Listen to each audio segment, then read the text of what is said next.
नमस्कार दोस्तों, मैं हूं राजेश सिंह।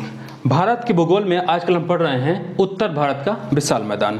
हमने पिछले वीडियो में पढ़ा कि उत्तर भारत के विशाल मैदान कितने हिस्सों में बांटा जा सकता है। उसमें से एक था स्थलाकृति, उसको हम पढ़ चुके हैं, जिसमें आता है भांबर, तराई, बांगर और खादर। ठीक है, अगर आपने उस वीडियो को न देखा हो तो प्लीज एक बार उसको देख लीजिएगा। आज हम पढ़ेंगे प्रादेशिक विभाजन। ठीक है, इसमें क्या क्या आता है, इस पे आपका आता है ये पूरा हिस्सा। ये क्या है? राजस्थान का मैदान, पंजाब का मैदान, गंगा का मैदान और असम का मैदान। तो आज कवर करेंगे राजस्थान का मैदान और पंजाब का मैदान। इस जो गंगा का मैदान है, जो असम का मैदान है, इसको हम पढ़ेंगे नेक्स्ट वीडियो में। तो चलिए शुरू करते हैं इसको। आज क्या है देखिए, अगर हम सबसे पहले बात करते हैं राजस्थान के मैदान।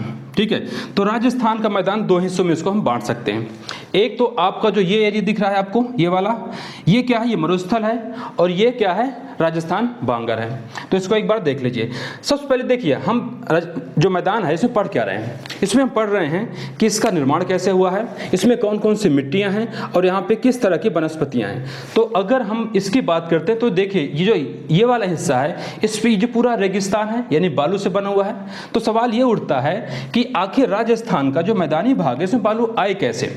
अगर आपको याद हो, जब हम जो है आपका हिमालय की उत्पत्ति पढ़ रहे थे, आपका भारत वहाँ दक्षिण अफ्रीका से, यानी अफ्रीका से टूटकर जब यहाँ पे आ रहा था, ठीक है, तो उसके बीच में एक सागर का निर्माण हुआ था। देखिए, अगर हम बात करें, ये अफ्रीकन प्लेट है और ये भारतीय प्लेट है। इसके बाद यहाँ पे कि ये आपकी महाद्वीपीय प्लेट थी भारत का, ये भारत है आपका, मान लीजिए। यहाँ महासागरीय प्लेट थी और यहाँ पे था यूरेशिया। ठीक है, यहाँ बीच में था टेथिस सागर। ठीक है, धीरे धीरे करके ये सागर जो है समाप्त हो गया। तो इसी से जो इस सागर, मान लीजिए जो ये एरिया है, यहाँ पे आप ऐसे मान लीजिए कि कभी जो है टेथिस सागर पूरा लहरा रहा था। धीरे धीरे करके क्या है, वो सागर यहाँ से हट गया और ये जो बालू आपको दिख रही है, ये उसी सागर का परिणाम है। ठीक है, तो यहाँ पे कुछ खास नहीं है। आप सिर्फ ये देख लीजिए कि यहाँ पे किस तरह की वनस्पतियाँ मिलती हैं। या एक तो जो क्वेश्चन यहाँ से बनते हैं उसको आप एक बार देख लीजिए। मरुस्थल में क्या होता है? बालू का स्तूप होता है। इस वर्ड को आपको जो है याद रखना है। स्तूप मतलब ऐसा ढेर बालू का। ठीक है, तो बालू का जो ये पूरा ढेर होता है, इसे क्या बोलते हैं? बालू का स्तूप बोलते हैं, स्तूप बोलते हैं, सॉरी। ठीक है, एक वर्ड और इसमें आता है, ठीक है, जिससे बोलते हैं बड़ा खान। बड़ा खान। अच्छा, ये क्या होता है? अगर कोई ढेर अर्धचंद्राकार दिखते हैं, ये क्या होते हैं? इसे बोलते हैं बड़ा खान। ठीक है, यहां तक क्लियर है? इसके बाद देखते हैं वनस्पतियां। देखिए, ये जो पूरा एरिया है, ये क्या है? ये थार का मरुस्थल है। ठीक है, इसलिए यहाँ पे जो है सामान्य वनस्पतियां बहुत कम मिलती हैं। यहाँ पे सिर्फ कौन से पौधे मिलते हैं? जीरोफाइट टाइप के। ठीक है, एक श्रेणी होती है आपकी जीरोफाइट, उस पर कौन से आता है? फॉर एग्जाम्पल देख लीजिए, नागफनी। ठीक है, ये ऐसे पौधे हैं, चूंकि यहाँ पानी बहुत कम है, इसलिए कम से कम पानी में जिंदा रहते हैं, इसलिए यहाँ पे जो है मोस्टली इस तरह के पौधे ही आपको मिलेंगे। ठीक है, तो ये हो गया आपका मरुस्थलीय भाग। अगर हम बात करते हैं, ये जो राजस्थान बांगर है, ये जो एरिया है, ठीक है, ये आपका यहाँ पे अरावली है, पता ही आपको, जो दिल्ली तक गई है। अरावली के जो पश्चिमी भाग है, यहाँ पे आपको मिलेगा ये एरिया राजस्थानी बांगर। और यहाँ पे जो है कुछ वनस्पतियां होती हैं, यहाँ पे कुछ खेती भी होती है। ठीक है, तो यहाँ पे अगर हम बात करें राजस्थान की, तो यहाँ पे कुछ खास आपका नहीं है। हम अब देखते हैं पंजाब का मैदान। ठीक है, तो नेक्स्ट है आपका पंजाब का मैदान। इसमें से कई क्वेश्चन बनते हैं, इसलिए आप इसको जो है गौर से देखिएगा। अगर हम बात करते हैं, देखिए, आपको याद होगा हमने बताया था कि यहाँ पे आपकी है लद्दाख पर्वत श्रेणी और यहाँ पे आपकी है जास्कर। ठीक है, लद्दाख और जास्कर, इन दोनों पर्वत श्रेणियों के बीच में से एक नदी निकली है, सिंधु नदी। ठीक है, जो आपकी ऐसे आई है। ठीक है, और इसके बाद अगर हम बात करते हैं यहाँ से, पंजाब का ये हिस्सा, यहाँ से निकली है आपकी सतलज नदी। इसके बीच में कुछ नदियाँ हैं, उनको देख लीजिए। मान लीजिए ये आपकी क्या है? ये सिंधु नदी है और ये आती है, इसमें मिल जाती है। और जो सतलज नदी है, ये भी आप इसी मिल जाती है। एक नदी आपको मिलेगी यहाँ पे झेलम। ठीक है, इसके बाद आपको यहाँ मिलेगी एक चिनाब ये वाली है। इसके बाद ये होगी आपकी रावी और ये होगी आपकी ब्यास। ठीक है, ये कुछ नदियां हैं और इन्हीं से जो है बना है आपका पंजाब का मैदान। तो आप एक बार इसको देख लीजिए। अगर हम इसी को, इस फिगर को उठा के यहाँ ले आएँ, मान लीजिए ये आपकी सिंधु है, इसके बाद ये आपकी चिनाब है, ये आपकी झेलम है, ये आपकी रावी है, ये आपकी सतलज है और ये ब्यास है। ठीक है, यही जो फिगर है ये आपको जो यहाँ है वो मैं आपको यहाँ दिखा रहा हूँ, थोड़ा सा आपको समझने में आसानी होगी। तो देखिए, अगर हम इनके बीच में जो नदी का पूरा तंत्र है, इनके बीच में एक मैदान बना हुआ है।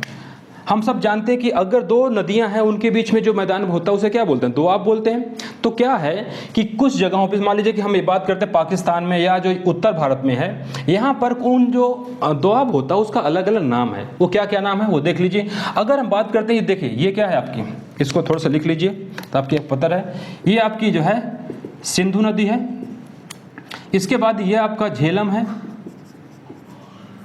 इसके बाद ये आपकी चिनाब है, ये आपकी रावी है, ये ब्यास है और ये आपकी सतलज है। ठीक है, अगर हम बात करते हैं मैदान को क्या बोलते हैं, अगर हम बात झेलम और सिंधु के बीच में जो मैदान बनता है, ये जो एरिया है, ये जो मैदान है, इसे बोलते हैं सिंधु सागर। इसको आप जो है जरूर याद रखना कि सिंधु सागर किसे कहते हैं, इस मैदान को बोलते हैं सिंधु सागर। ऐसे ही अगर हम बात करें झेलम और चिनाब के बीच में, इसके बीच भी आपको एक दोआब मिलेगा जिसका क्या नाम है, चाज। इसका नाम है आपको चाज। ऐसे ही चिनाब और रावी के बीच में एक मैदान है जिसका नाम है रेचना। ठीक है, और रावी और ब्यास के बीच में क्या है, बारी।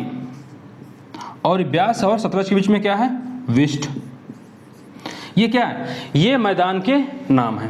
और ये कहाँ तक आता है, ये आपका ये एरिया है। अब देखिए, इसमें अगर मैं इस यहाँ की बात करूँ तो आपको 3 मैदान मिलेंगे भारत के अंदर, और जो 2 मैदान हैं ये कहाँ मिलेगा, ये मिलेगा पाकिस्तान में।